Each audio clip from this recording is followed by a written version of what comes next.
nos acompaña Manuel Benítez Bolorinos. Con él vamos a iniciar un ciclo de conferencias en conmemoración del 775 aniversario del Tratado de Almirra, tratado muy importante que fue definitorio de lo que sería el Reino de Valencia, lo que sería la provincia de Alicante, etcétera, muchos más. Es muy largo si nos retrotraemos en la historia sería muy complicado, muy largo de explicar, no complicado, sería largo de explicar. Como he dicho, vamos a hacer varias conferencias. Esta es la primera, la vamos a distanciar en el tiempo, no van a ser un ciclo que se vaya a hacer en una semana, sino que se hará pues en meses.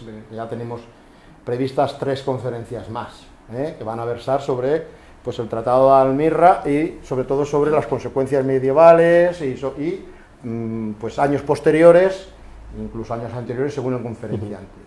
Como he dicho, Manuel Benítez Bolorinos es periodista, además es doctor en Historia por la Universidad de Alicante, es profesor de Historia, como podéis ver aquí, del Departamento de Historia Medieval y de Historia Moderna de la Universidad de Alicante, y es especialista pues en el Reino de Valencia, en Jaume II, y en todo lo que significa la conquista de lo que en su tiempo fue la provincia de Alicante, de lo que hoy es el Reino de Valencia.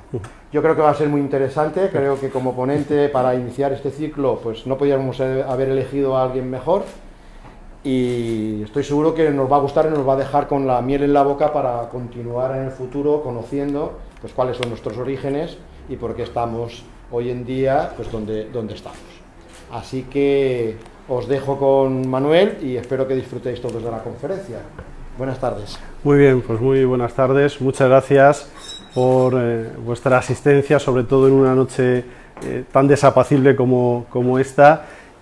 Muchas gracias a la Asamblea Amistosa Literaria por la invitación, y me vais a permitir que de una manera especial a Augusto, porque ha sido el contacto y ha sido pues la persona a la que más conozco dentro de esta Asamblea, pero evidentemente se hace extensivo a todos sus integrantes.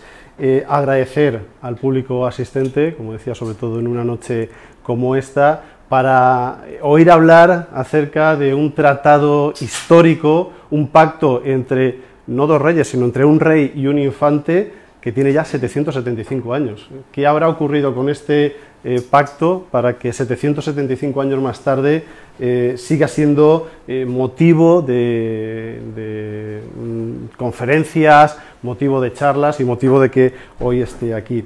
Y además con un subtítulo, como podéis ver, bajo el signo de la frontera, porque como suelo repetir de forma bastante reiterada, y aquí en esta sala hay alumnos míos de este curso, saben que suelo incidir bastante en la importancia del concepto de frontera para la Edad Media peninsular, para la Edad Media de la España medieval. Sobre todo porque ese contexto, ese concepto de frontera nos va a permitir entender el significado, o va a ser uno de los elementos que nos va a permitir entender el significado de ese Tratado de Almirra.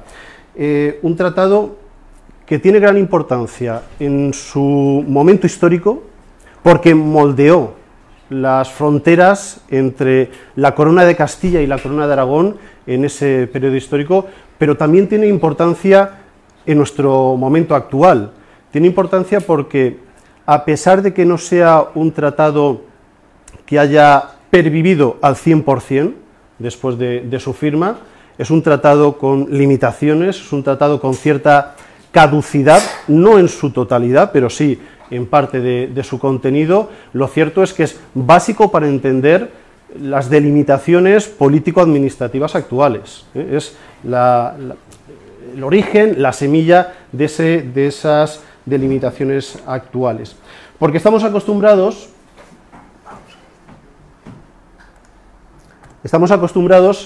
a un paisaje que para nosotros es conocido y reconocible en nuestro mundo actual, en este comienzo del siglo XXI, y posiblemente no nos demos cuenta de que en otro tiempo ese mismo paisaje, que para nosotros es una continuidad histórica, una continuidad cultural, económica, social, en realidad en otras épocas ha tenido otras formas de organización, otros modelos territoriales. Modelos territoriales que, como decía anteriormente, se basan en esa idea, al menos en el mundo medieval, en la idea de la frontera. Una frontera que no es como en ocasiones nos planteamos. Por ejemplo, yo siempre pongo en clase el ejemplo de la frontera del Imperio Romano, de ese limes del Imperio Romano, por ejemplo, el más conocido, del Rin y del Danubio, que separaba lo que los romanos pensaban. Habría que preguntarle a los bárbaros qué pensaban, el mundo romano, el mundo de la civilización de la barbarie, y nos lo planteamos como una línea defensiva, una línea de fortalezas o militar frente a la barbarie. En la Edad Media no es así. En la Edad Media nos encontramos con fronteras, pero son fronteras distintas. Aquí tenemos una frontera inicial, la de Al-Ándalus con respecto a los núcleos cristianos de resistencia del norte. Sin embargo, es una frontera porosa, es una frontera que más adelante, por poner un ejemplo que va a ser muy útil para entender el Tratado de Almirra, cuando Castilla ocupe el reino de Murcia y Jaime I llegue hasta Biar, quedará únicamente el reino nazarí de Granada. Bien, pues el reino de Murcia va a ser un territorio completo de frontera, no es una línea precisa, sino que va a ser una extensión amplia por el que almogávares nazaríes atacaban el sur del reino de Valencia y almogávares de la corona de Aragón atacaban el reino nazarí de Granada. ¿Por qué motivo? Pues porque todo el reino de Murcia era en su extensión un reino de frontera, era un espacio amplio de frontera, no es esa idea que tenemos nosotros de una línea precisa. Bien, pues ese es el punto de partida para entender el origen del Tratado de Almirra. La frontera medieval no es lo mismo que podemos pensar nosotros ahora o que se puede pensar en el Imperio Romano. Había fronteras culturales, religiosas, había fronteras políticas entre los distintos estados y había también fronteras dentro de los propios reinos, entre las tierras que eran del rey y las tierras que eran de los señores. Límites señoriales entre unos señoríos y otros, entre las tierras de realengo y las tierras de señorío. Por lo tanto, podemos decir que la frontera medieval, que es el punto de partida para entender el contexto, para entender el Tratado de Almirra, debemos verla con un significado distinto al que normalmente entendemos ese concepto de frontera. Y para entender cuál es la dinámica que da lugar al Tratado de Almirra, pues hay que empezar comprendiendo que en los siglos previos nos encontramos con un centro-sur de la península dinámico, dominante, como metrópoli de una serie de colonias que son los reinos cristianos del norte. Ese centro dinámico va a ser Al-Ándalus. ¿Por qué empiezo con Al-Ándalus? Pues porque para entender el Tratado de Almirra hay que comprender que previamente hay otros acuerdos, otros tratados. El Tratado de Almirra no es el único que se firma, que se acuerda entre la Corona de Castilla y la Corona de Aragón. ¿Y por qué se firman otros tratados? Pues se firman porque en el siglo XI se produce la descomposición del Gran Califato de Al-Ándalus, el Gran Califato de Córdoba, y a partir de ahí, a partir de ese momento, los reinos cristianos del norte toman la iniciativa. A partir de ese momento, los reinos cristianos del norte pueden cobrar parias, impuestos, tributos a los reinos de taifas andalusíes. Y después de exprimirles económicamente, ya pueden pasar a la conquista territorial.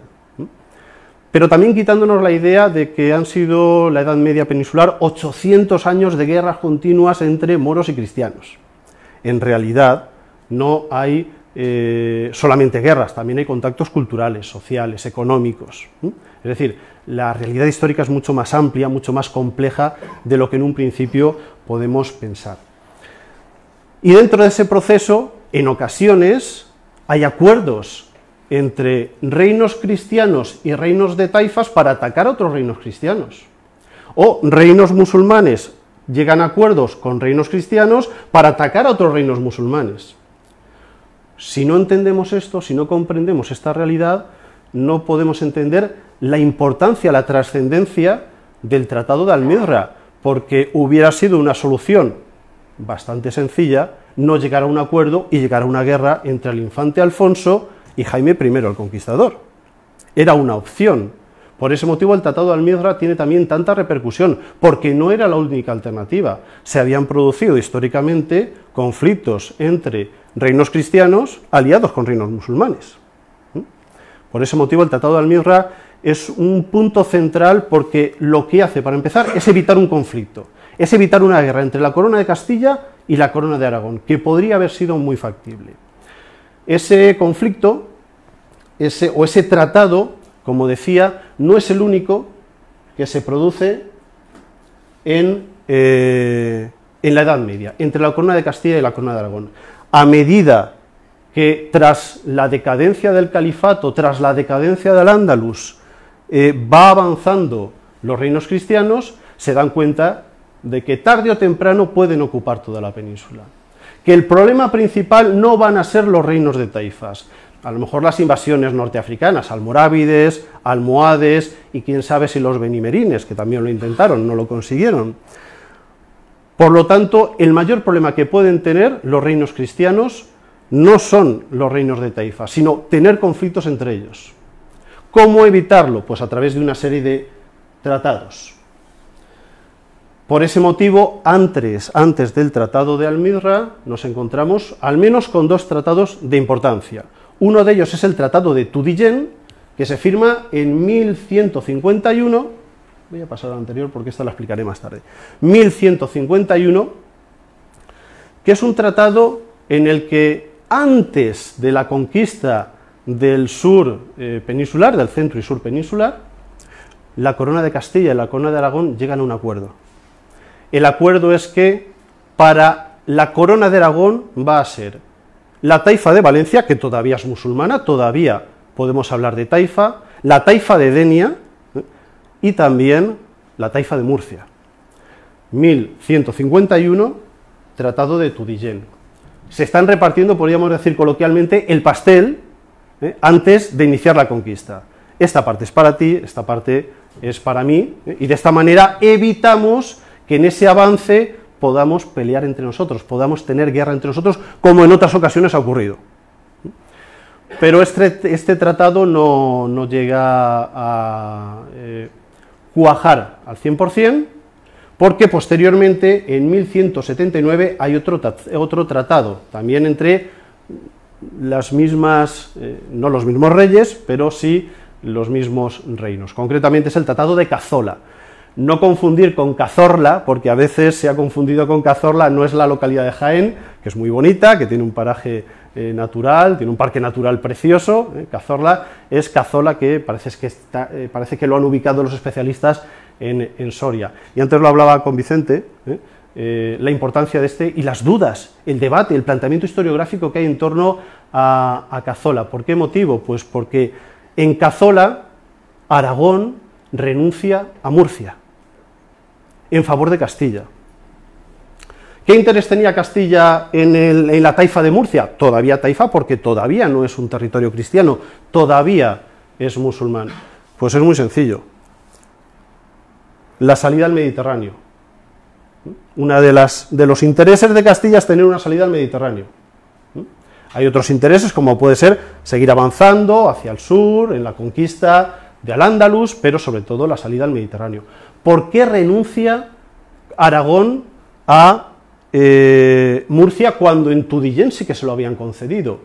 Pues es una buena pregunta sobre la que no hay en este momento una certeza absoluta.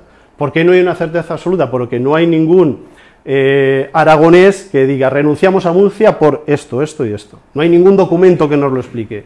Y como decía el gran medievalista francés Georges Duby, donde no hay documento hay debate. Aquí no tenemos documento, evidentemente lo que tenemos es un debate. ¿Cuáles son las causas? ¿Por qué motivo Aragón renuncia a Murcia?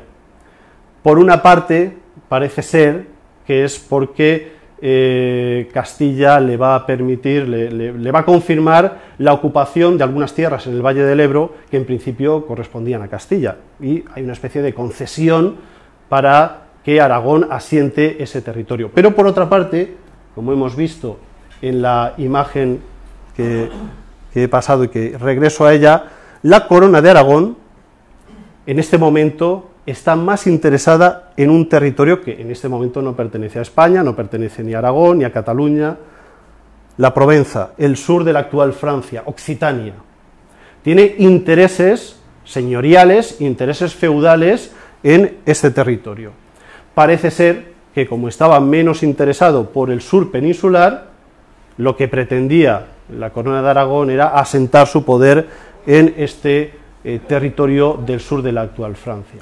Esto también nos hace plantearnos, sin abusar mucho de la historia contrafáctica, de la historia en contra de los hechos que han ocurrido realmente, que en muchas ocasiones idealizamos mucho determinados territorios nacionales, cuando, si la historia hubiera sido distinta, pues habríamos tenido otros territorios distintos, como ocurre aquí. Ahora explicaré por qué finalmente Aragón renuncia a este territorio del sur de Francia, un territorio lleno de herejes, además, lleno de cátaros. Bien, pues el punto inicial, el punto directo que nos enlaza, no solamente la decadencia de Al-Ándalus, los reinos de Taifas, Tutillén, Cazola, sino que nos enlaza con lo que va a ocurrir en Reino de Valencia, Reino de Murcia, Corona de Castilla, Corona de Aragón, va a ser la batalla de las Navas de Tolosa, una fecha muy conocida, 1212, el triunfo sobre los almohades, el imperio almohade que se extiende desde el Atlas marroquí, que ha invadido los reinos de Taifas y que se ha extendido por la península ibérica. Las Navas de Tolosa no van a suponer el fin del imperio almohade, pero es como ese juego de las fichas de dominó, que ponemos una delante de la otra en posición vertical, cae una y a partir de ahí caen todas las demás. Las Navas de Tolosa es esa primera ficha que hace que el imperio almohade vaya cayendo después poco a poco. En la península ibérica, donde vuelven a aparecer por tercera vez los reinos de Taifas, y en el norte de África. Bien, pues en la península ibérica también podríamos decir que es el principio del fin de la presencia islámica en este territorio. Y alguien dirá, 1212, si hasta 1492 se mantiene el reino nazarí de Granada. Pues el reino nazarí de Granada pervive durante 2 siglos y medio. Es el único estado musulmán que queda en la península y logra pervivir 2 siglos y medio. También habría que preguntarse las causas de esa pervivencia. ¿Por qué motivo? Pues porque a partir de 1212 se produce la gran expansión de las coronas y de los reinos cristianos de la península ibérica. El reino de Portugal avanza hacia el sur, hacia el Algarve. Fernando III el Santo, padre de Alfonso X el Sabio, ocupa la actual Extremadura y buena parte del norte de Andalucía. Y en ese mismo momento, su hijo, Alfonso, que todavía no es rey, todavía no podemos hablar de él como X el Sabio, sino como infante Alfonso,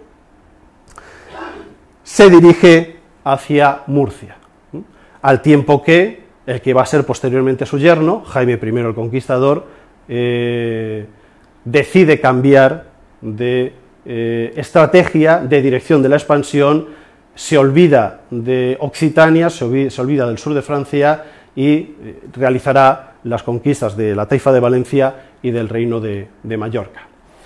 Bien, pues eso ocurre, ese cambio por parte de Jaime I ocurre por un hecho que no es una simple anécdota. Su padre, Pedro II, rey de la Corona de Aragón, un año después de las Navas de Tolosa, en la que ha participado, se dirige hacia el sur de Francia, más allá de los Pirineos, para defender a la población occitana de los señores feudales de Francia que quieren conquistar ese territorio. Curiosamente, Pedro II tiene el apelativo de el católico y se dedicó a defender a los cátaros. Pero no defendía a los cátaros porque él fuera cátaro, sino porque él era su señor feudal, y defiende a estos cátaros de la cruzada antialbigense, anticátara, porque él es su señor feudal, por relaciones feudo-vasalláticas. El problema que tiene Pedro II y que va a tener la Corona de Aragón es que un año después, en esta defensa del territorio del sur de Francia, en esa zona de expansión de la Corona de Aragón, Pedro II morirá en la batalla de Muret, contra los cruzados anticátaros, contra los cruzados antialbigenses. Esta batalla va a cerrar la expansión de la corona de Aragón por el sur de Francia y va a suponer que la corona se quede sin rey, porque su sucesor es un niño, es Jaime I, pero en este momento es un niño, que queda en manos de los enemigos de su padre, de Pedro II. Después de una serie de avatares, que no voy a entrar en ellos, evidentemente, porque alargaría mucho mi intervención, Jaime I se convierte en rey y decide cambiar la orientación de esta expansión de la corona de Aragón, y en lugar de seguir manteniendo Occitania, la Provenza, el sur de Francia, decide cambiar la orientación hacia el sur y el sudeste, es decir, hacia el reino de Valencia y hacia el reino de Murcia. Bien, pues tenemos que las coronas, y ahora sí que podemos decir en líneas generales corona de Castilla, corona de Aragón, porque la corona de Castilla, en ocasiones el reino de León y el reino de Castilla están divididos, en otras ocasiones están unidos, y es el padre de Alfonso X, es Fernando III, el que unifica definitivamente los reinos de Castilla y de León, y es cuando se crea propiamente dicho esa corona de Castilla. Una corona de Castilla que está avanzando por Extremadura, con Fernando III, por el norte de la actual Andalucía, y que tiene intereses en el reino de Murcia, que es un reino musulmán, una taifa musulmana, gobernada por la familia Imhud, una familia que se da cuenta rápidamente de la situación. La situación es complicada, porque son el territorio por el que quieren extenderse la corona de Aragón, la corona de Castilla y el reino nazarí de Granada. Podríamos decir que es el pastel o es la tarta que todos quieren merendarse. Y está en una situación complicada. Por ese motivo toma la familia Imhud una decisión. Ante la presión de tantos enemigos, deciden entregarse a las manos del mejor postor. Y el mejor postor es Castilla. El que le ofrece mejores condiciones es Castilla. Y Castilla, con el infante Alfonso, futuro Alfonso X el Sabio, Castilla va a ofrecer a la taifa musulmana de Murcia el Pacto de Alcaraz, pacto de 1243.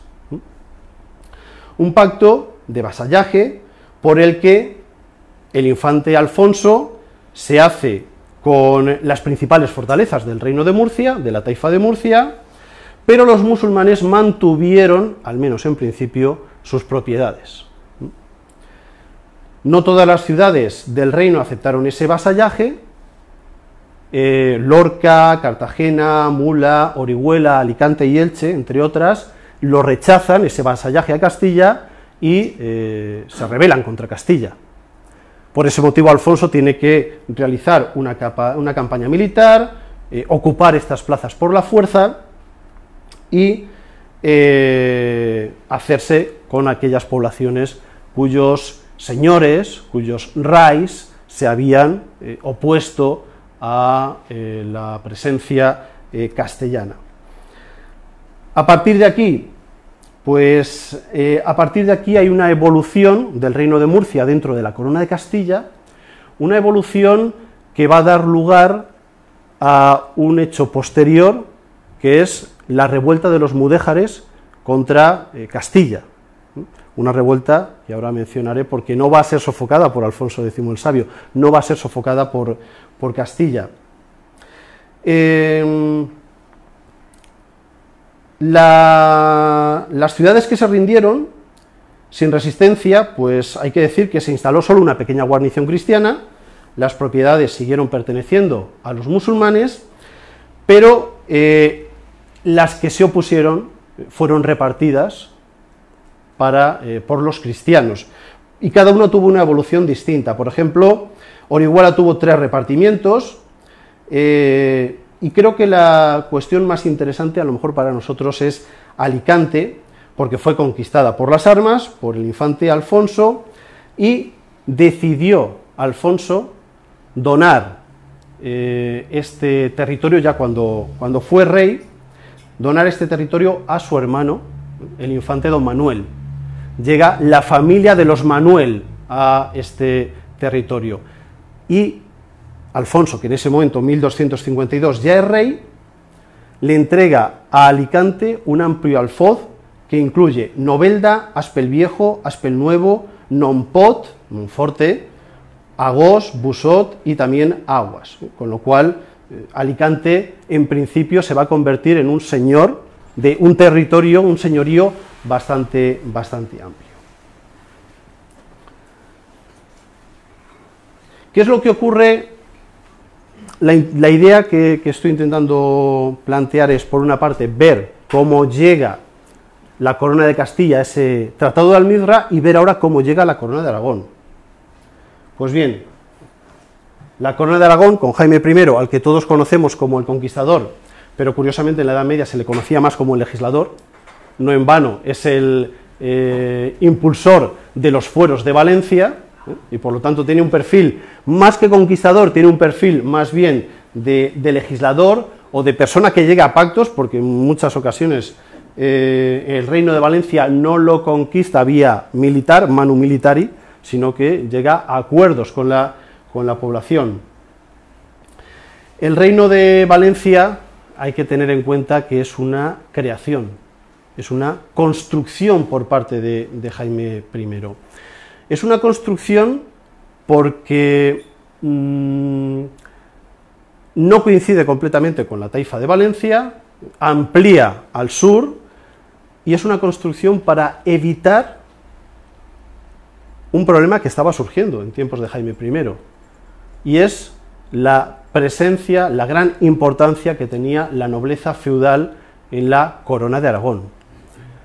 ¿Qué importancia tenía la nobleza feudal en la corona de Aragón? Sobre todo la aragonesa, la nobleza del reino de Aragón, pues que no apoyaban a Jaime I. Como suele ocurrir en la Edad Media, la nobleza tiene unos intereses y la monarquía tiene otros. Lo mismo pasa con Alfonso X el Sabio en la corona de Castilla. Hay intereses contrapuestos. Jaime I, antes de la conquista del reino de Murcia, del reino de Mallorca, va a intentar una primera conquista del norte de la taifa de Valencia, en concreto en la isla de Peñíscola. Y alguien me dirá, pero si Peñíscola no es una isla. Y es cierto en la actualidad, pero en la Edad Media había momentos en los que era una isla. En 1225, el primer intento de Jaime I para consolidar su poder, para evitar que la nobleza de Aragón se extendiera por la taifa de Valencia, hace una primera iniciativa sobre Peñíscola. ¿Por qué no lo consigue? Pues porque la nobleza no le apoya, la nobleza de Aragón no le apoya, y porque, aunque ahora tenemos este istmo que conecta la península donde está el castillo, la fortaleza de Peñíscola, muy conocida por el Papa Luna, con el resto de la península ibérica, en la Edad Media, con la marea alta, se convertía en una isla, con lo cual era muy complicado, era una plaza difícil de conquistar. Al fracasar, siendo bastante joven, Jaime I en la conquista de Peñíscola, llega a un acuerdo, se producen unas cortes en Cataluña, y llega a un acuerdo con los catalanes para conquistar el reino de Mallorca. En esa conquista del reino de Mallorca, la nobleza de Aragón aprovecha para empezar a realizar operaciones en el norte de la actual provincia de Castellón.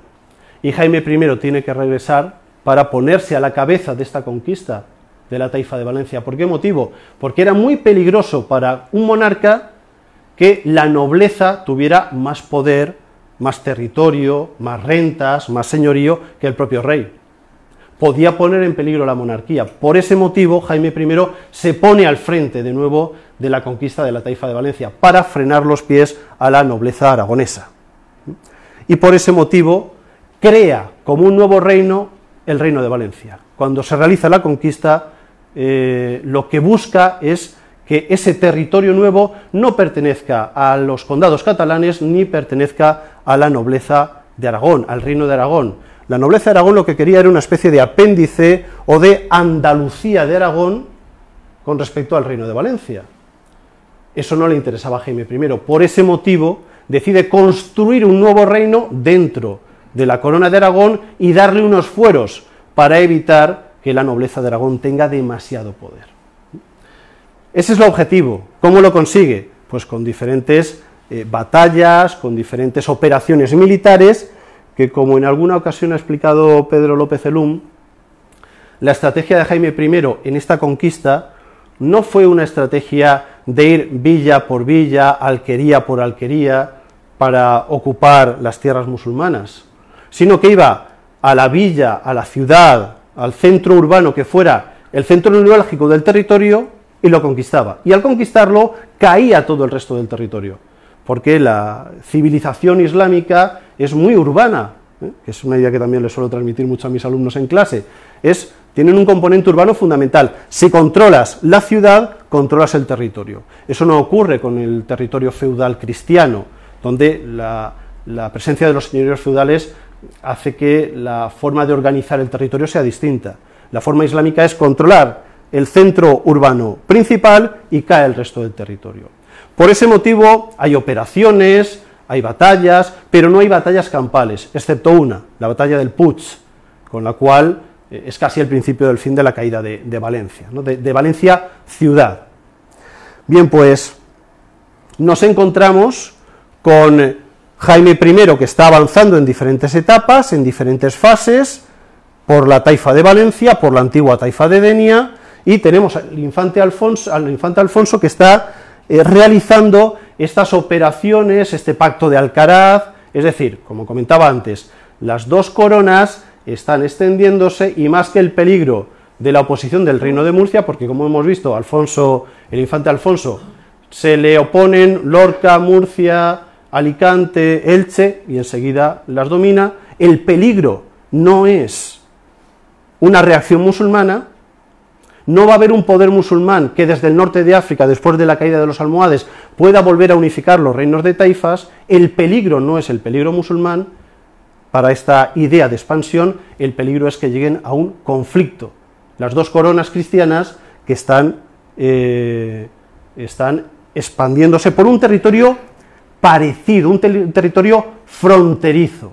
Por eso al principio hablaba de la importancia de este contexto de la frontera. Como los dos están extendiéndose por un territorio por el que puede haber roces, para evitar ese conflicto, llegan a un nuevo acuerdo. Hemos tenido Tudillén, hemos tenido Cazzola, y las dos coronas, para evitar esa disputa, llegan al acuerdo en 1244 del Tratado de Almizra. 1244, un año después, nada más, del Tratado de Alcaraz, del Pacto de Alcaraz.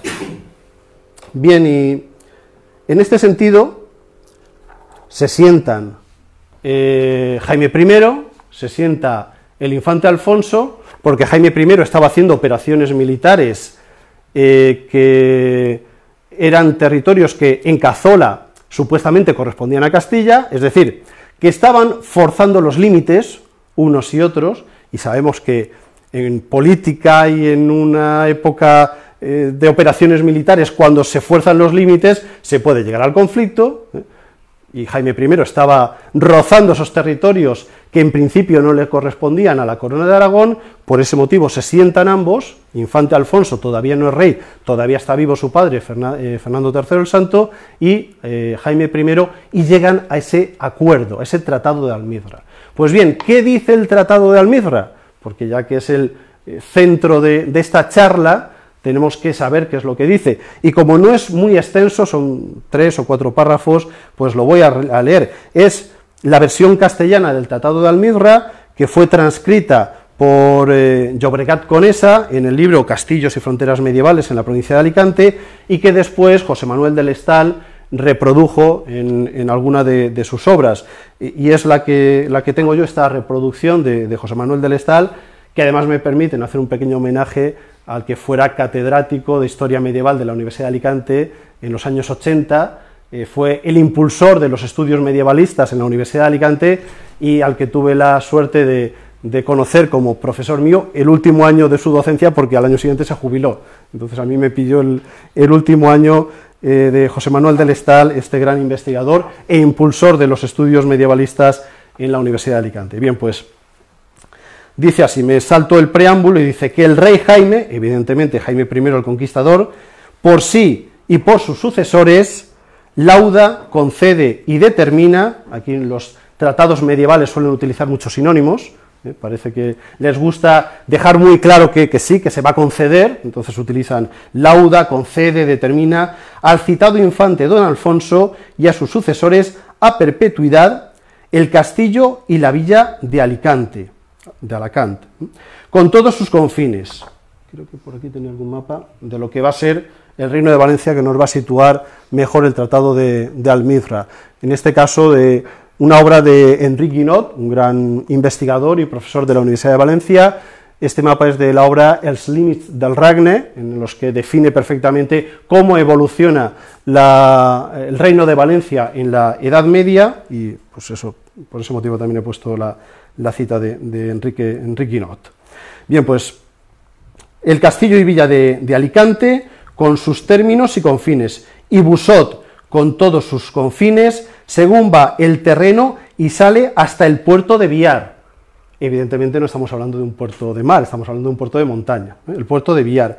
Y el castillo y la villa de Millena, que han reconocido como Villena, con todos sus confines, y todo lo otro que está más allá del límite de Biar, que va hacia el puerto de Biar, entre el límite de esta y el de Millena, o Villena, y hacia la parte de Murcia y de Castilla, excepción hecha de los términos completos de cada una de ambas, y todo lo otro que queda en el confín de Almizra, Campo de Mirra, y el de Bogarra, Bugarra, excepción hecha de los términos completos de cada una de ambas, y lo que va hacia el comienzo de la Sierra de la Rúa, que está sobre Ayora, según la divisoria de las aguas de esta sierra, desde la parte de Castilla, y cuál esta sierra está donde confluye el Cabriel con el Júcar.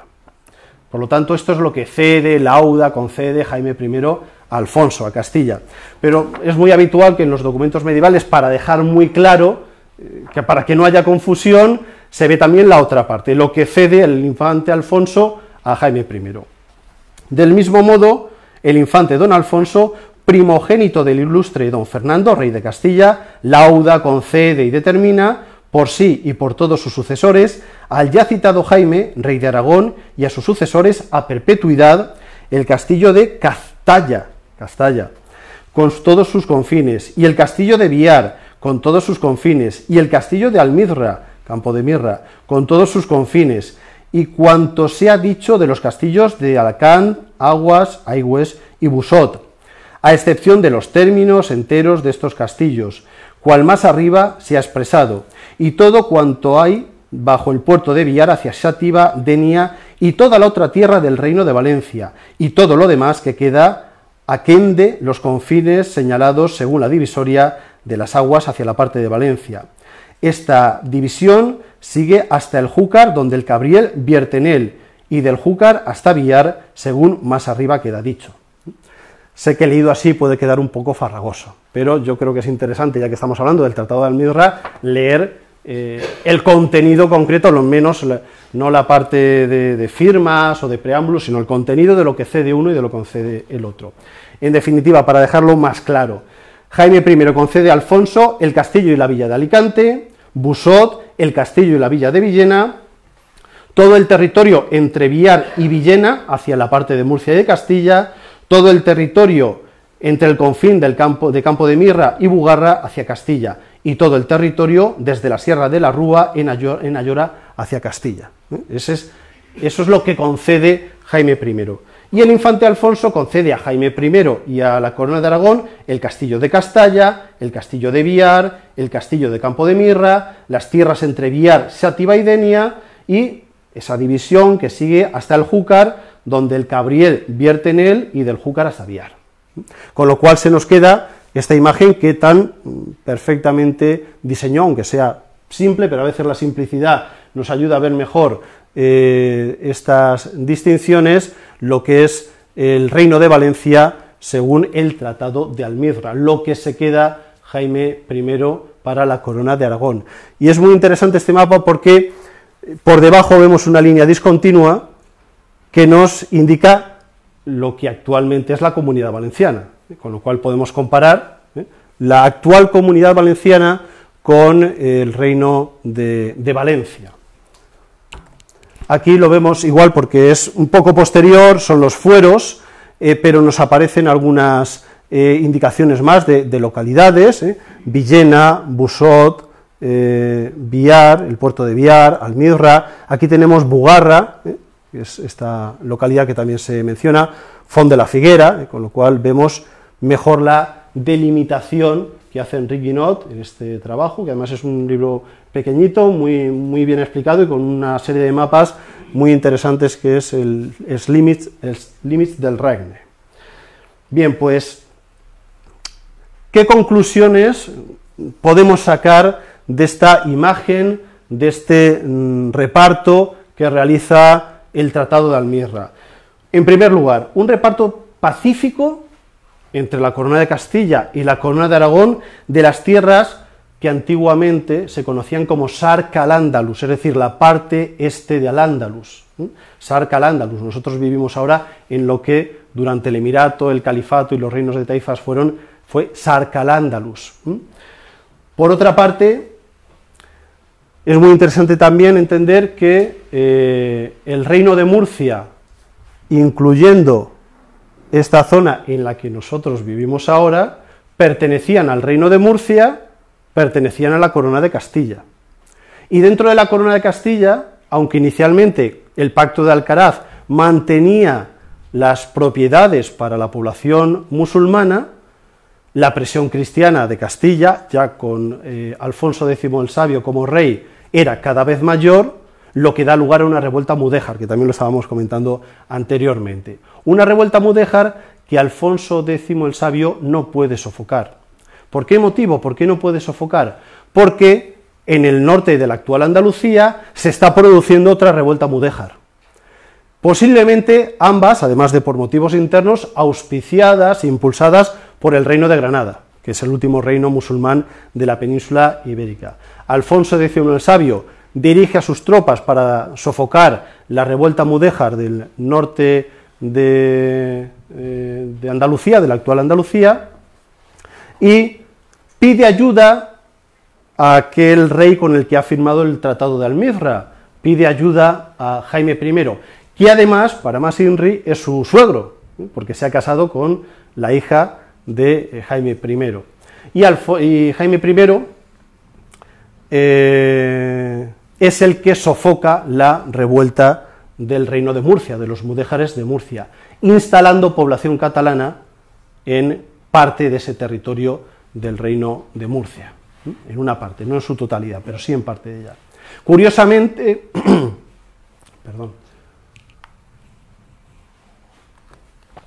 Curiosamente, cuando Jaime I controla todo el Reino de Murcia, podríamos pensar que se la podría quedar, que podía anexionar el Reino de Murcia a la Corona de Aragón. No, cede gratuitamente, no sabemos muy bien el motivo, no hay una causa que se pueda entender con claridad, cede el Reino de Murcia a su antiguo propietario, a su yerno, Alfonso X el Sabio, pero dejando población catalana en parte del Reino de Murcia.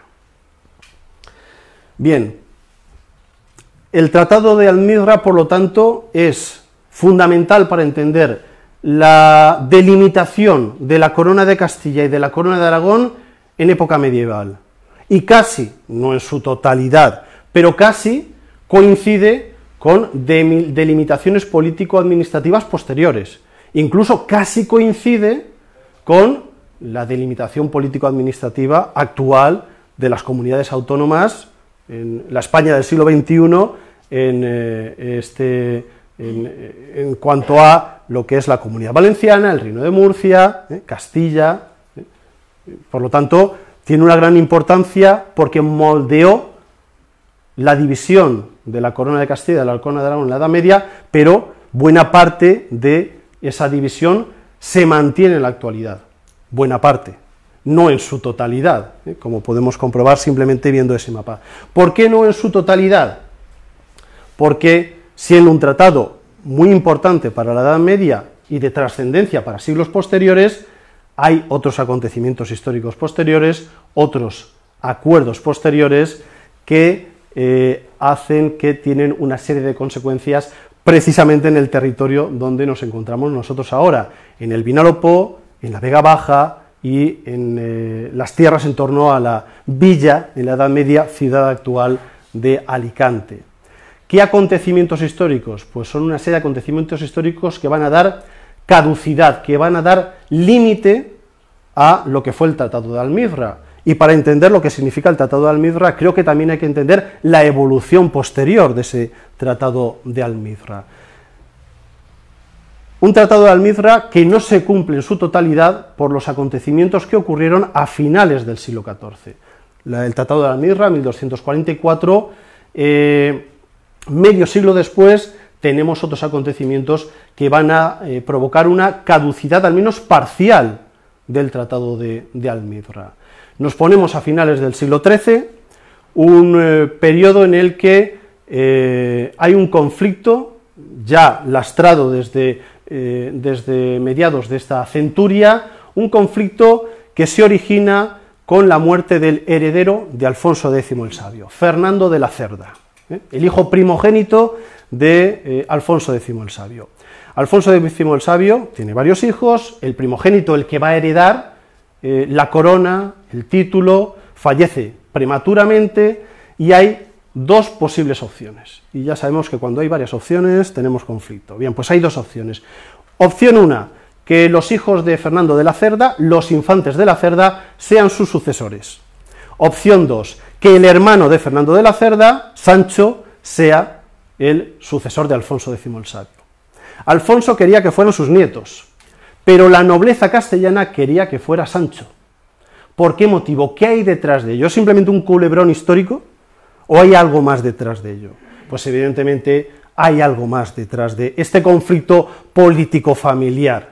Lo que hay detrás es que Alfonso X el Sabio, como está ocurriendo con otros territorios europeos, quiere centralizar el poder en torno a la monarquía, mientras que la nobleza feudal quiere mantener el estatus del feudalismo, es decir, lo que significa el feudalismo, que es fragmentación política. Fragmentación política que le interesa a partir de una serie de derechos jurídicos. Alfonso X introduce las 7 partidas como una norma nueva, revolucionaria, basada en el derecho romano, que hace que el poder del monarca sea mayor que el de los nobles feudales. Evidentemente, eso a la nobleza castellana no le interesa. Por ese motivo, no va a apoyar a las 7 partidas, ni va a apoyar a los hijos de Fernando de la Cerda, porque según las 7 partidas, según el derecho monárquico, tiene que ser la línea de la primogenitura de Alfonso X a Fernando y a sus hijos, los infantes de la Cerda. ¿Qué es lo que hace la nobleza? Apoyar a Sancho, apoyar al hermano, al otro hijo de Alfonso X el Sabio. Castilla se ve envuelta en una guerra civil que finaliza con el triunfo del bando nobiliario y con la imposición de Sancho IV como rey de la corona de Castilla. Con lo cual los infantes de la Cerda, que además familiarmente están relacionados con la corona de Aragón, tienen que abandonar Castilla y se marchan a Aragón. El problema para Castilla es que Sancho IV muere prematuramente, y al morir prematuramente deja a un menor de edad, el futuro Fernando IV, Fernando el Emplazado, y con un matrimonio con María de Molina que no era demasiado legal, porque no había sido consentido por su padre, por Alfonso X. Con lo cual, Fernando IV, el futuro Fernando IV, no va a tener muy claro que pueda heredar. Por ese motivo, Jaime II de Aragón, nieto de Jaime I el Conquistador, decide apoyar a los infantes de la Cerda, para que los futuros reyes de Castilla sean los infantes de la Cerda. ¿A cambio de qué? A cambio de que los infantes de la Cerda le cedan el reino de Murcia en su totalidad. Así que Jaime II, diciendo que los reyes auténticos de Castilla, el rey auténtico no es Fernando IV, sino que es el infante de la Cerda, decide ocupar, no conquistar, porque si no tuviera derechos legales sería una conquista. Para Jaime II es una ocupación, no una conquista, ocupa el reino de Murcia. Y entre 1296 y 1304, durante estos años, el reino de Murcia pasa a pertenecer a la corona de Aragón, por la ocupación de Jaime II. Aunque alguna localidad como Lorca mantuvo la oposición hasta el año 1300, es decir, que no fue tan fácil para Jaime II esta ocupación. Pero en el año 1304 hay una decisión papal, porque todos estos temas, cuando había conflictos entre reyes, la máxima autoridad de la Edad Media era el Papa, y el Papa decide que el matrimonio entre Sancho IV y María de Molina, esto que parece un culebrón, pero tiene consecuencias históricas, consecuencias políticas, es un matrimonio legal. Y por tanto, el auténtico rey de Castilla es Fernando IV, no los infantes de la Cerda. Ante esa decisión, la cesión de los infantes de la Cerda a Jaime II es nula. Jaime II ha ocupado un territorio de forma ilegal, porque el auténtico rey es Fernando IV, y Fernando IV no le ha hecho la cesión del reino de Murcia. ¿Por qué motivo el Papa autoriza o legaliza el matrimonio de María de Molina? Hay fuentes históricas que dicen porque hubo un impuesto, un tributo que María de Molina exigió a las villas castellanas, y ese tributo sirvió para pagar al Papa. Para, que la decisión fuera a favor de María de Molina y fuera a favor de Fernando IV. Bien, pues como Fernando IV va a ser legalmente el rey de Castilla, Jaime II tiene un problema. El problema es que está ocupando un territorio que no le han concedido de forma legal, aunque él decía que sí. Por ese motivo se llega a un nuevo tratado, a un nuevo acuerdo, un acuerdo conocido como la Sentencia Arbitral de Torrellas. Una sentencia arbitral de Torrellas que va a dividir el reino de Murcia. Lo legal hubiera sido que Jaime I cediera en su integridad el reino de Murcia a Castilla, pero va a dividir este acuerdo, esta sentencia arbitral de Torrellas, el reino de Murcia. Y parte del antiguo reino de Murcia, de la antigua taifa de Murcia, va a pasar a la corona de Aragón. ¿Qué parte? Pues aquí lo podemos ver de una forma un poquito más clara. La Vega Baja, en torno a Orihuela, que en la Edad Media era una villa mucho más importante que Alicante, aunque Alicante tenía el puerto, pero la cabeza de puente de la conquista o reconquista cristiana en este territorio era Orihuela. La Vega Baja, el Vinalopó y la Alacantí, es decir, el sur de la actual provincia de Alicante en 1304 pasa a la corona de Aragón.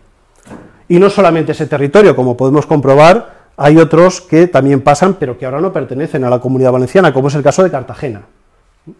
Con lo cual, buena parte del motivo por el que ahora nosotros pertenecemos a la Comunidad Valenciana y no a la Comunidad de Murcia, al antiguo Reino de Murcia, es el Tratado de Torrellas, que hace que parte del Tratado de Almizra caduque en 1304. En este momento Cartagena no pertenece a la Comunidad Valenciana. ¿Por qué motivo? Pues porque un año después, en 1305, se vuelven a reunir las dos coronas y vuelven a ajustar un poquito más ese acuerdo, y Cartagena vuelve a Castilla. Cartagena ya no aparece en el acuerdo de Elche, 1305, ya no aparece como parte del reino, de la corona de Aragón. La pertenencia al reino de Valencia es en 1308, es posterior. Una cuestión curiosa, porque Cartagena es la sede del obispado de todo este territorio, Orihuela, la Vega Baja, el Vinalopó, la Alacantí. El obispado de este territorio es Cartagena, y Cartagena pertenece durante toda la Edad Media a otro estado, que es la Corona de Castilla. Por lo tanto, desde un punto de vista religioso, de organización eclesiástica, el territorio que nosotros conocemos como el sur de la actual provincia de Alicante, eclesiásticamente dependían de otro estado, que era Castilla, que era el obispado de Cartagena. Y sigue siendo así hasta 1566, ya en tiempos de Felipe II, que es cuando Felipe II, en esta época es cuando el Papa, en tiempos de Felipe II, crea un nuevo obispado que es el de Orihuela. El obispado de Orihuela, que ahora es Orihuela-Alicante. Pero no es hasta época moderna cuando ya no podemos hablar de Corona de Castilla, Corona de Aragón, porque ya es monarquía española, ya es Felipe II, es cuando tendrá este territorio obispado propio. Previamente pertenecía a Cartagena por todas estas cuestiones. Con lo cual el Tratado de Almirra, moldeando buena parte de la organización política medieval y llegando en buena parte hasta la actualidad, no lo hace en su totalidad por estos acontecimientos a caballo entre finales del XIII y comienzos del XIV. Y para ir finalizando ya, para no extenderme mucho más, porque después si queréis podemos plantear algún debate, aquí tenemos una delimitación más precisa. Esta imagen no es de Riguinot, es de María Teresa Ferrer y Mayol, de la gran dama del medievalismo de la Corona de Aragón, experta en el mundo mudéjar, experta en el mundo del sarraíns, los sarracenos. Aquí vemos esta delimitación del reino de Valencia y del reino de Murcia. Aquí tenemos ya el siglo XIV, después del Tratado de Torrellas. Una curiosidad también, cuando se produce la anexión de todo el territorio en torno a Orihuela, Elche o Alicante a la Corona de Aragón, inicialmente Orihuela, que es la villa más importante, las autoridades locales de Orihuela querían un reino propio, un reino de Orihuela. Eso lo explicaba José Manuel del Estal hace muchos años, pero Jaime II pensaba que era un territorio demasiado pequeño como para darle un título de reino. Por ese motivo, en 1308 decide darle los fueros de Valencia, con lo cual pasa a convertirse en parte del reino de Valencia. Aunque en principio, entre 1304 y 1308, está una especie de zona de nadie, territorio de nadie, dentro de la Corona de Aragón. A partir de 1308 es parte del reino de Valencia, porque Jaime II le concede los fueros de Valencia, pero con una distinción, porque pertenece al reino de Valencia, pero con una división administrativa interna. Se convertirá en la Procuración de Orihuela, la Procuración de Orihuela, que en la documentación aparece también como la Procuración Ultrasexonam, lo que hay más allá de Gijona, o la Procuración de Yasisona, lo que hay más allá de Gijona. Es esa Procuración de Orihuela que en la Guerra de los Dos Pedros se convertirá en gobernación. ¿Y por qué cito la Guerra de los Dos Pedros? Porque la Guerra de los Dos Pedros pudo haber cambiado este panorama, esta situación. Una guerra que se da a mediados, en la segunda mitad del siglo XIV, entre Pedro I de Castilla, conocido como Pedro I el Cruel o el Justiciero. Ya podemos imaginar que sus partidarios lo llamarían el Justiciero y los contrarios el Cruel, y Pedro IV el Ceremonioso de Aragón. Y uno de los motivos del conflicto es que Pedro I, como no estaba muy a bien, de nuevo, con la nobleza castellana, dice, pues voy a crear un conflicto exterior con Aragón, que además está en una situación de debilidad por la peste negra, la crisis del siglo XIV, voy a crear un conflicto externo y así desvío todos los problemas que tengo yo contra Aragón. Y voy a exigir que me devuelvan el territorio del Reino de Murcia, que había perdido la Corona de Castilla en el Tratado de Torrellas y en el Acuerdo de Elche. Y uno de los campos de batalla más importantes, además de la ciudad de Valencia, de esta Guerra de los Dos Pedros, es precisamente el territorio donde nos encontramos ahora nosotros. Monóvar, Novelda, Aspe, va a ser campo de batalla de la Guerra de los Dos Pedros, por esa ambición de Pedro I, el Cruel o el Justiciero, de recuperar esta parte del Reino de Murcia de nuevo para Castilla. Como Pedro I fracasa y fallece en este conflicto, porque se ve envuelto también en una guerra civil con su hermanastro Enrique II de Trastámara, que es el que se va a convertir en rey y va a crear una nueva dinastía, la Trastámara. Suele pasar. Gracias. Como va a perder ese conflicto, esa guerra civil interna contra su hermanastro Enrique II, ¿os acordáis de aquello de Bertrand du Guesclin, ni quito ni pongo rey, pero ayudo a mi señor? Esa esa derrota y esa muerte en combate, en duelo a muerte contra su hermanastro, si tuviéramos la capacidad de producir cine como en Hollywood, habríamos hecho en este país 200 películas sobre, no el duelo en OK Corral, sino sobre el duelo entre Pedro I y Enrique II de Trastámara. Pues al fallecer Pedro I, al morir en ese duelo y al perder esta parte del territorio del Reino de Valencia, no vuelve al Reino de Murcia, sino que permanece, a pesar de que era la intención de Pedro I que retornara a la corona de Castilla, se mantiene en el Reino de Valencia. Bien, y de esta manera lo que yo pretendía era hacer un recorrido para entender el Tratado de Almizra en su contexto, en sus causas iniciales, que es ese proceso de conquista o reconquista cristiana, de conflictos entre la corona de Castilla y la corona de Aragón, que se resuelven mediante un acuerdo, cuando ha habido también otros anteriores, parecidos pero no iguales, y además la pervivencia en buena parte pero no en su totalidad, del Tratado de Almizra por culpa de Torrellas, por culpa del acuerdo de Elche, que hace que haya algunos cambios internos que además nos afectan a nosotros directamente y que son el punto de partida. Después ha habido otros avatares históricos, pero es el punto de partida de por qué estas tierras en las que vivimos nosotros ahora pertenecen a la Comunidad Valenciana y no a la región de Murcia. En buena parte es por esa evolución a partir de Almizra, Tratado de Torrellas y Acuerdo de Elche. Espero que haya sido de su interés y muchas gracias.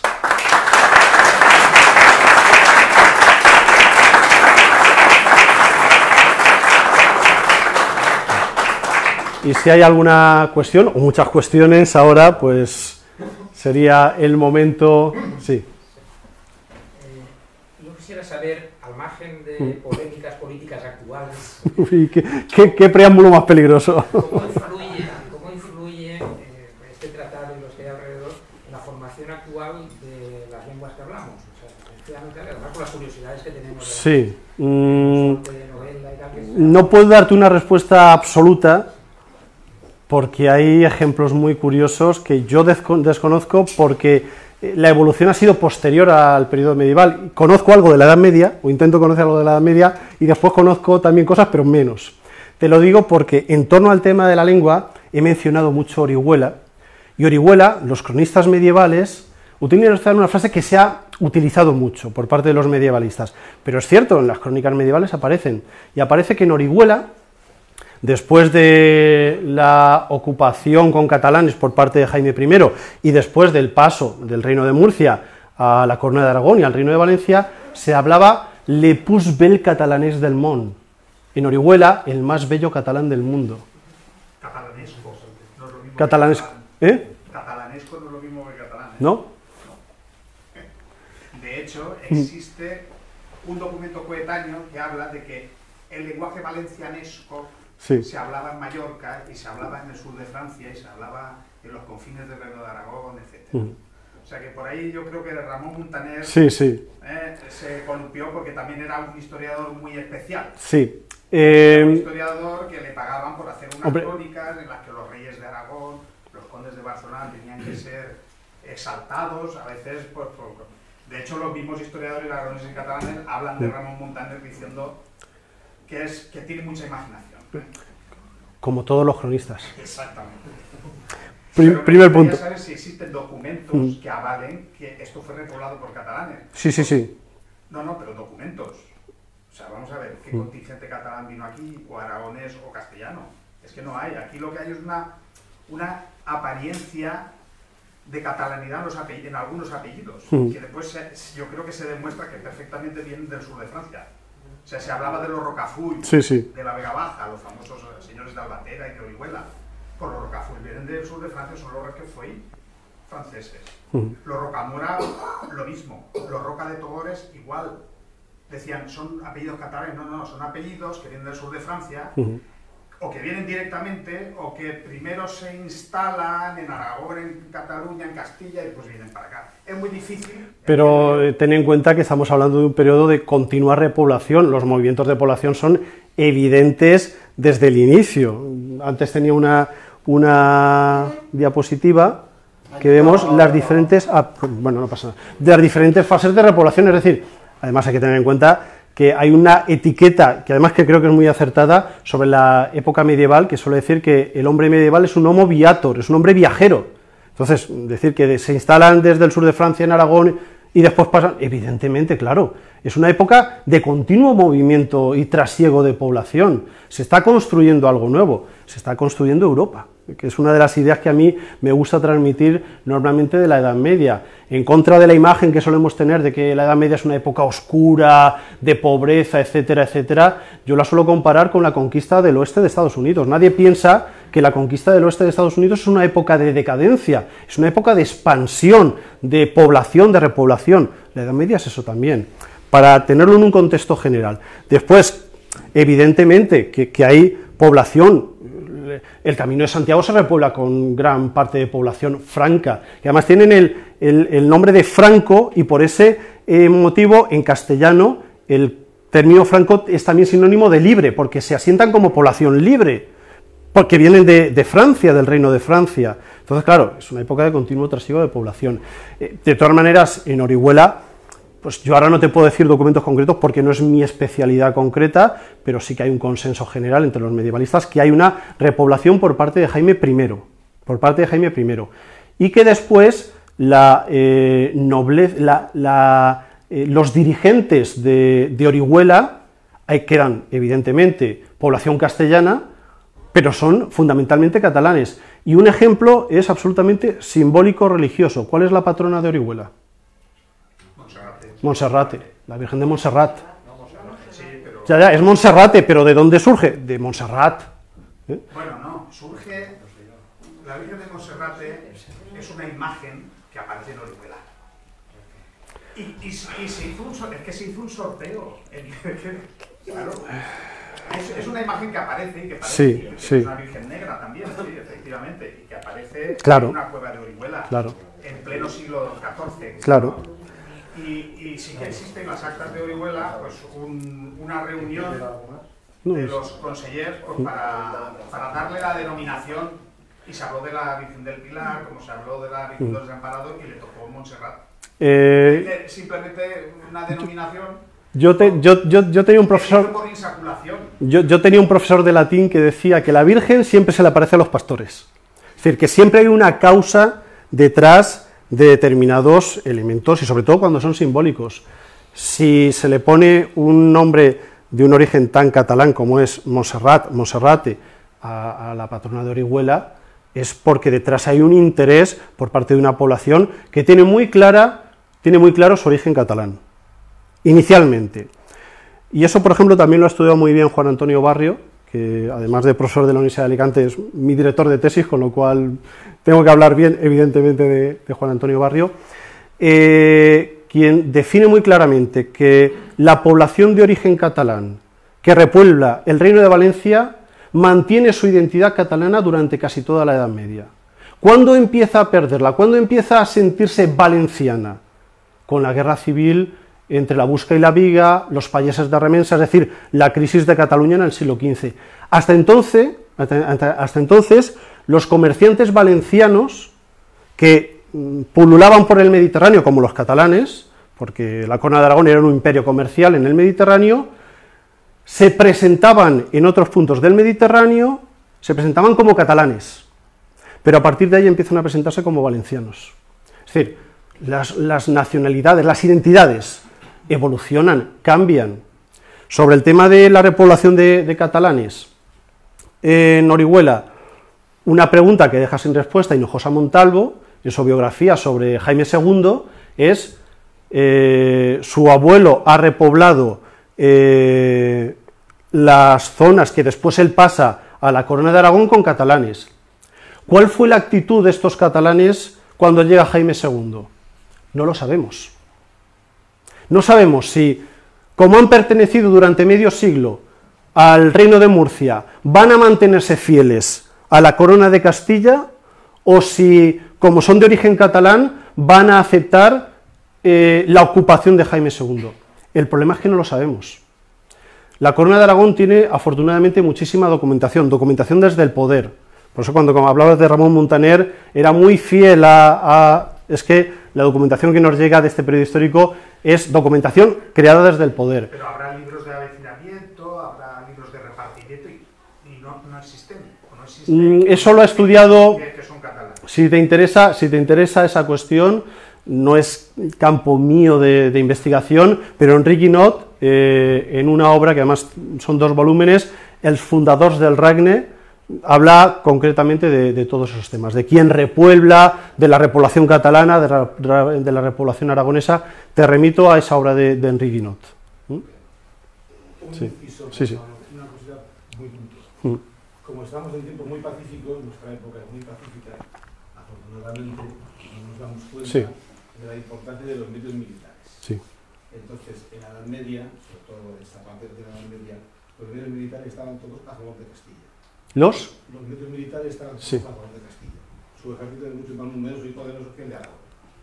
Hay una explicación de algunas cosas que pasaron, ¿no? Y la otra cuestión es que, hombre, catalanes me parece que no podía haber muchos, porque Cataluña nunca tuvo excedente demográfico suficiente para repoblar las tierras valencianas, que fueron repobladas más bien por aragoneses. Estoy prácticamente seguro. A lo mejor hay que controlarlo, claro.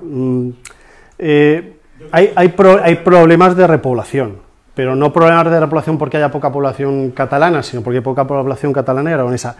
Fundamentalmente fue catalana y aragonesa, también occitana.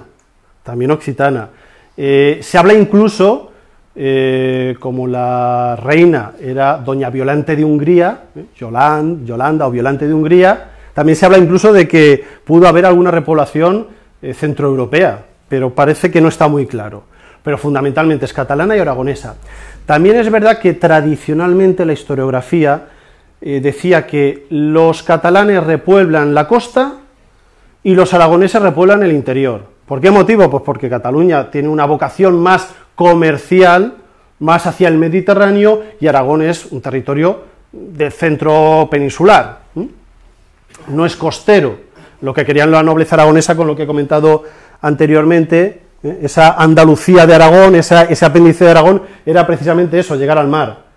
Pero al crear Jaime I el Reino de Valencia, no se lo permite, que sea simplemente un apéndice de Aragón. Entonces, repoblación catalana, repoblación aragonesa y problemas de repoblación. Muchos problemas de repoblación. Se tienen que realizar en diferentes fases.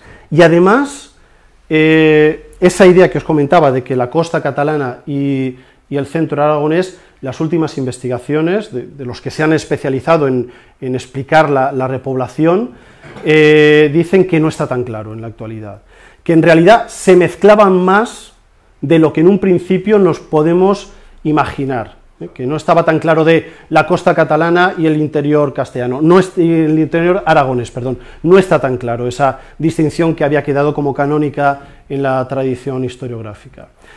Y por otra parte, como te digo, hay problemas de repoblación, porque no solo Cataluña, sino es que en realidad los reinos cristianos no tenían tanto exceso de población. Por ese motivo perviven los mudéjares, por ese motivo el Vinalopó está lleno de mudéjares, de musulmanes sometidos a los cristianos. ¿Por qué motivo? Pues porque si los expulsan, el territorio se viene abajo económicamente hablando. ¿Quién va a trabajar la tierra?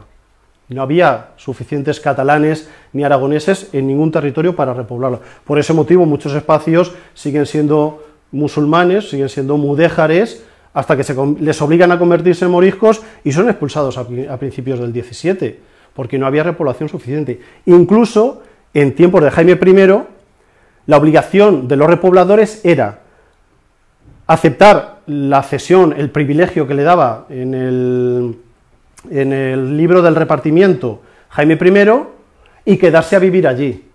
Pero décadas más tarde Jaime I se ve obligado a aceptar que muchos de los que han repoblado el Reino de Valencia han estado un tiempo, han vendido, no sé si eso es especulación, como diríamos ahora, especulación territorial, han vendido el repartimiento que le han hecho y se han vuelto para Cataluña y se han vuelto para Aragón. Y los apellidos que Jaime I se ve obligado a legalizar décadas más tarde, porque además Jaime I tuvo una vida y un reinado bastante longevo, bastante amplio, no coinciden con los que aparecen en las primeras hojas del libro del repartimiento. Con lo cual la repoblación es un fenómeno muy complejo, muy complejo. Más cuestiones. Sí. Tras el Tratado de Elche, Sí. hubo una redefinición de frontera por el cual se cedió la ciudad de Cartagena, ¿no? Sí. al reino de, Sí, sí. de Murcia, ¿no? Pero en ese mismo plano había un apéndice a qué territorio coincidía. Porque hoy en día no podemos hacer alguna relación. Jumilla. Jumilla, sí, Jumilla. Correcto. Eso es Jumilla. Tenemos Jumilla. Y tenemos que Villena, Habanilla también. claro, Favanella, Habanilla. Y tenemos que Villena, eso lo vemos con posterioridad.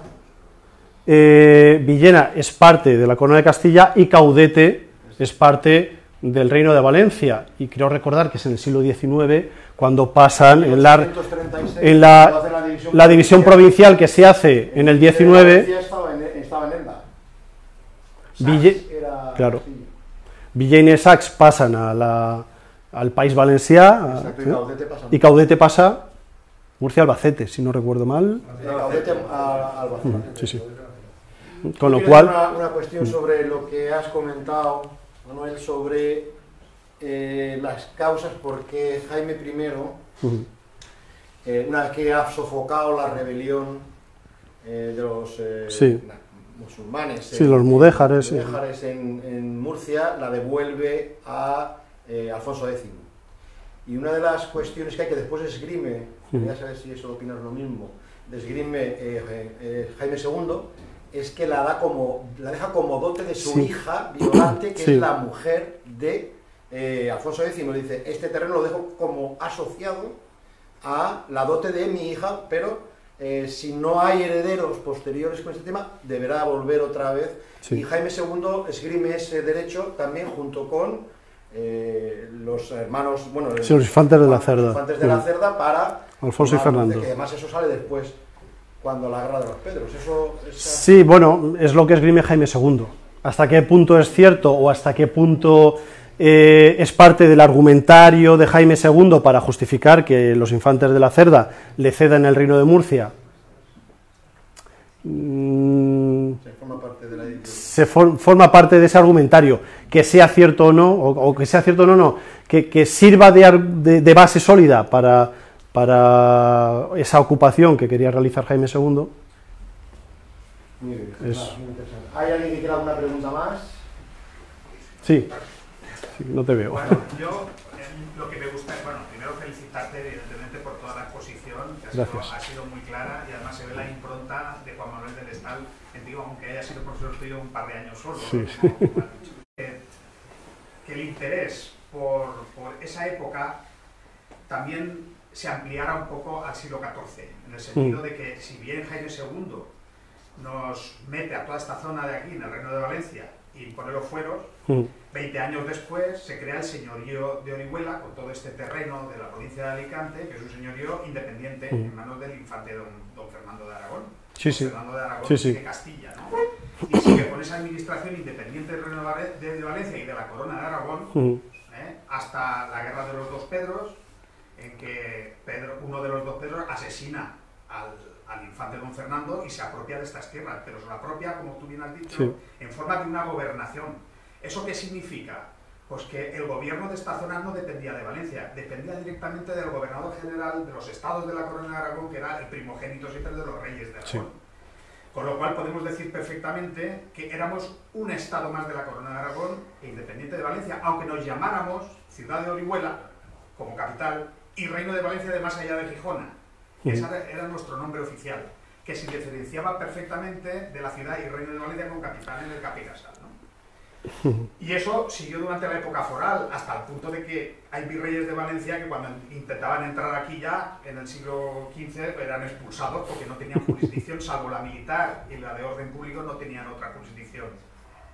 Y los fueros de Valencia, sí quiero entender que se impusieron en esta zona, pero de forma subsidiaria, en el sentido de que había unos fueros alfonsinos de la época de castellana, entre los que figuraba el poder medir la tierra en tabullas. O sea, los valencianos miden en anegadas. O sea, que el pueblo que mira Antaullas pertenecía a ese señorío de Orihuela, a ese reino de Valencia, de más allá de Gijona, con capital en Orihuela, ¿no? Pues eso me gustaría de verdad que también, si puede ser de la mano de la Asamblea Literaria Amistosa, que se pudiera tratar, porque es un momento muy bonito de la historia de esta provincia, ¿no? Y de esta zona en concreto. Bueno, hecho, son muchas cosas las que has comentado. Es complicado cuando la cesión que hacen al infante Fernando, de hecho él pasa a Castilla durante la guerra de los Exactamente, está basculando y entre depende de los toda la reinos. provincia, todos los territorios de Alicante y Novelda, que son propiedad suya, están en Castilla. Claro. Ni siquiera en Aragón, están Sí. en Castilla, Unas veces aliado de Castilla, otras veces aliado de Aragón, según la conferencia. enfrentándose a Valencia y de hecho facilitando que Pedro I Cruel llegue casi hasta Valencia. Efectivamente. Muy bien, muy interesante. Por eso te digo que tenemos más conferencias. Sí, tenemos muchas más y, a ver, Muchas más, y con sin diferentes duda. puntos de vista. Bueno, pues Muy nada, bien. vamos a hacerte entrega Uy. de los detalles que hemos preparado a la asamblea. Yo creo que Manuel se lo ha merecido, Bueno, que es madre un mía. detalle de Carmencita Gracias. que se lo hemos entregado. Gracias. Y el libro de Cartas a Margarita de Jorge Juan y los microrelatos. Oye, Así que nada, muchísimas gracias muchas a todos por gracias, la verdad asistencia. que... Y ya